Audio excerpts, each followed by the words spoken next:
C'est l'heure du journal de l'Afrique, soyez les bienvenus sur France 24. À la une ce soir, les pays africains qui continuent à rapatrier leurs ressortissants d'Ukraine. Après le Ghana, la Tunisie, le Nigeria et l'Afrique du Sud organisent les rapatriements. Certains pays ont décidé de mutualiser leurs moyens pour le retour de leurs citoyens. De nombreuses ambassades de pays africains travaillent main dans la main. Les détails dans un instant. Et les témoignages des étudiants africains sur place continuent de déferler sur les réseaux sociaux. Nous avons pu contacter une étudiante congolaise. Elle nous raconte son enfer sur le terrain ukrainien alors qu'elle tentait de quitter le pays. Témoignage à suivre. Enfin, nous irons au Kenya où les autorités peinent à convaincre les citoyens de se faire vacciner. À Nairobi, la capitale, 3 millions de doses sont stockées sans trouver preneur. La plupart des adultes refusent la vaccination. Reportage de nos correspondants à suivre dans ce journal. Le retour des étudiants africains bloqués en Ukraine s'organise une semaine après le début de l'invasion russe. Des étudiants ghanéens sont rentrés chez eux hier. 106 étudiants tunisiens étaient rapatriés grâce à un avion militaire affrété à Bucarest. Le Nigeria et l'Afrique du Sud s'organisent également. Les ambassades de nombreux pays ont décidé de travailler ensemble pour faciliter les rapatriements. Shirley Sidbon. Enfin, ils se retrouvent. Depuis une semaine qui leur a paru interminable, ces familles tunisiennes étaient inquiètes pour leurs proches, principalement de jeunes étudiants. Lorsque la Russie a attaqué l'Ukraine, ils se sont lancés dans une course pour atteindre la frontière. Les 3 derniers jours, la situation était terrible. Il y avait des sirènes, des bombes qui tombaient. On avait peur. Nous avons marché 50 km pour y arriver. On a eu des amis qui ont été tapés. Il y a eu du racisme. Ils gardent la nourriture pour les Ukrainiens. Quelques dizaines de milliers de ressortissants de pays africains vivaient en Ukraine lorsque la guerre a éclaté. Des milliers ont réussi à traverser la frontière vers la Pologne, la République tchèque ou la Roumanie. Les premiers groupes d'étudiants ont déjà été rapatriés au Ghana. Plusieurs pays comme le Kenya, l'Afrique du Sud et la RDC ont mis en place des vols pour rapatrier leurs ressortissants. Mais le chemin est encore long pour d'autres. Cet étudiant nigérian s'est retrouvé lui aussi pris dans la guerre. Son père a enfin été rassuré sur son sort. Il est enfin bien au chaud à Cracovie. Maintenant, l'ambassade doit nous dire si elle peut l'aider à rentrer au pays. Face à des témoignages de traitements racistes à l'égard de certains, des Africains vivant en Pologne organisent leur accueil. Une délégation de l'Union européenne au Kenya a quant à elle démenti mercredi les accusations de racisme. Sans trancher, l'ONU a demandé aux pays européens de traiter tous les réfugiés avec autant de respect. Et justement, on va en parler du racisme. Elle s'appelle Theresia, elle a 25 ans, elle est congolaise, elle étudie en Ukraine, à Odessa depuis 2017. Elle se trouve désormais en Pologne. Célia Karasena a pu la joindre. Elle nous a raconté son périple pour quitter l'Ukraine et surtout le racisme qu'elle a subi. Écoutez. Les injustices étaient plus penchées du côté noir, mais c'était aussi penchées du côté des Indiens, des étrangers seulement. Tout étranger n'avait pas un traitement de faveur, mais les plus durs, c'était pour les étrangers noirs. Vous comprenez? Ceux de la peau blanche, on va dire, pouvaient passer sans insultes. Mais pour les noirs, il y avait beaucoup plus d'insultes, en fait, dirigées de notre côté. Il y avait des militaires avec des armes et tout. Ils pointaient les armes sur nous. Ils nous insultaient. Et il y a un militaire qui est venu qui a dit j'espère qu'ils vont tous mourir, ça va nous faciliter la tâche.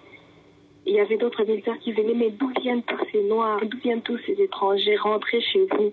Ils nous insultaient des gros mots quand on se demandait pourquoi ils demandaient aux Noirs d'attendre. Ils disaient qu'ils doivent se battre pour le pays. Vous devez vous battre pour l'Ukraine, on va vous donner des armes, vous allez vous battre. Moi j'ai vu là, on bousculait aussi des femmes. Il y avait des femmes avec des bébés. Elles étaient assises sous le froid. Elles ont fait une affaire de 3 jours sous le froid. C'était des gardes frontières du côté ukrainien. C'était pas des gardes frontières du côté Pologne, non. Du côté de la Pologne, c'était bien. Une fois arrivés en Pologne, nous avons traversé encore les bureaux de l'immigration. Les militaires côté polonais, ils étaient bien, ils étaient accueillants. Ils nous ont mis à l'aise, tout simplement. Voilà pour ce témoignage que nous n'aurions pas eu sans l'aide de notre correspondante à Kinshasa, Juliette Dubois. Alors que le Conseil de sécurité de l'ONU a voté à une majorité écrasante la résolution condamnant l'invasion russe en Ukraine, beaucoup préfèrent rester neutres. En Afrique, c'est le cas de nombreux pays comme le Soudan. Notre correspondant dans la région, Bastien Renouille, revient sur la position de Khartoum qui appelle à des négociations mais refuse de condamner l'attaque au risque de froisser certains de ses partenaires. Le Soudan a connu de nombreuses pressions au cours des derniers jours de la part des États-Unis, de la Grande-Bretagne ou encore de l'Union européenne pour qu'il accepte de condamner l'agression russe sur l'Ukraine. Alors pourquoi ces pays veulent-ils que le Soudan condamne cette agression ? Eh bien, ce serait une sorte de contrepartie. Jusqu'à la chute d'Omar el-Béchir en 2019, le Soudan était un pays paria, exclu de nombreuses organisations internationales sous embargo américain. Et depuis la chute du dictateur, eh bien, il revient petit à petit sur la scène internationale. Il reçoit de nombreuses aides de la part des États-Unis ou encore de l'Union européenne. Alors, ces pays estiment bien qu'ils peuvent obtenir des contreparties en échange de cette aide. Et c'est un sénateur américain qui le résume le mieux, Dan Kiley. Il explique que le Soudan doit montrer qu'il veut faire partie de la scène internationale et que pour cela, eh bien, il doit condamner l'agression de la Russie. Mais c'est extrêmement compliqué pour le pays qui a des partenariats importants avec la Russie. Le groupe de mercenaires Wagner est présent au Soudan. La Russie veut installer une base navale sur la mer Rouge à proximité de Port-Soudan, la deuxième ville du pays. Et le général Hemeti, le numéro 2 du régime militaire actuellement au pouvoir, était à Moscou lorsque la guerre en Ukraine a commencé pour négocier des partenariats avec le gouvernement russe. Il est donc extrêmement difficile pour le Soudan de se priver d'un tel partenaire potentiel. Le pays marche donc sur un fil depuis quelques jours. Et cette guerre, même si on n'en voit pas encore les conséquences, préoccupe déjà du côté de l'Égypte, de l'Algérie et du Nigeria. Ces pays principaux importateurs de blé sur le continent africain s'inquiètent de la flambée des prix avec une hausse des cours du blé de 23% en février. Le Maghreb et d'autres pays du continent risquent d'être très impactés. Voilà justement ce que l'on pouvait dire sur l'impact de la guerre en Ukraine sur le continent. On part à présent au Togo, où des intellectuels de l'Afrique de l'Ouest interpellent dans une tribune qui vient de paraître les autorités togolaises sur la précarité démocratique du Togo.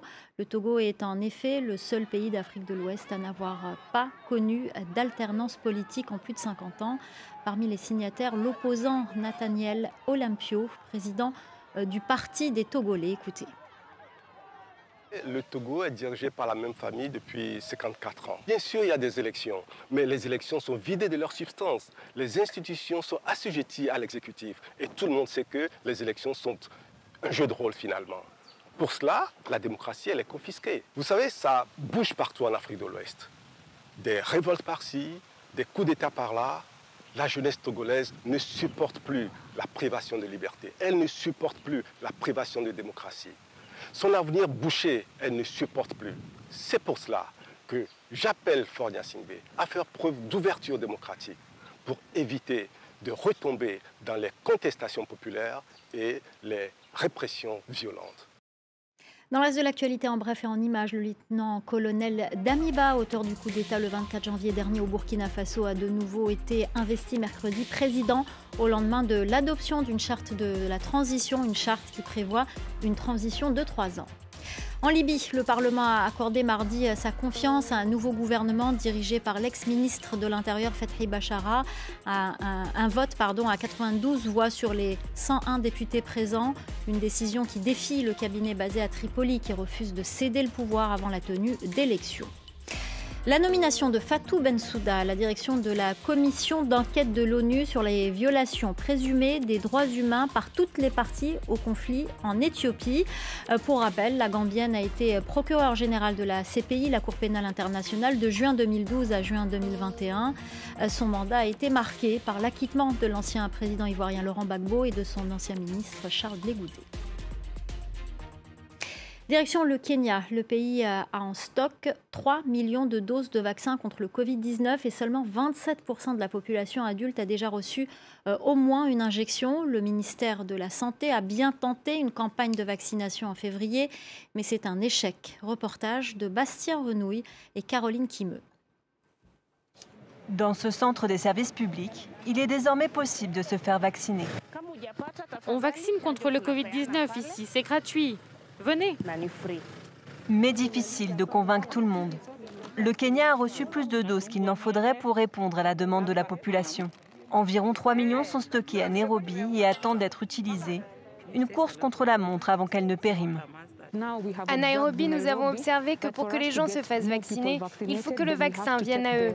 Comme ça, ils n'ont pas à se déplacer et abandonner leurs habitudes quotidiennes. L'accès au vaccin est de plus en plus facile. Pourtant, nombreux sont ceux qui restent méfiants. Dans ce quartier pauvre de Nairobi, la désinformation décourage la population. Certains pensent qu'ils deviendront stériles, voire qu'ils risquent d'en mourir. Mais ce sont les effets secondaires qui freinent le plus. J'ai entendu que la piqûre peut rendre malade et empêcher de travailler.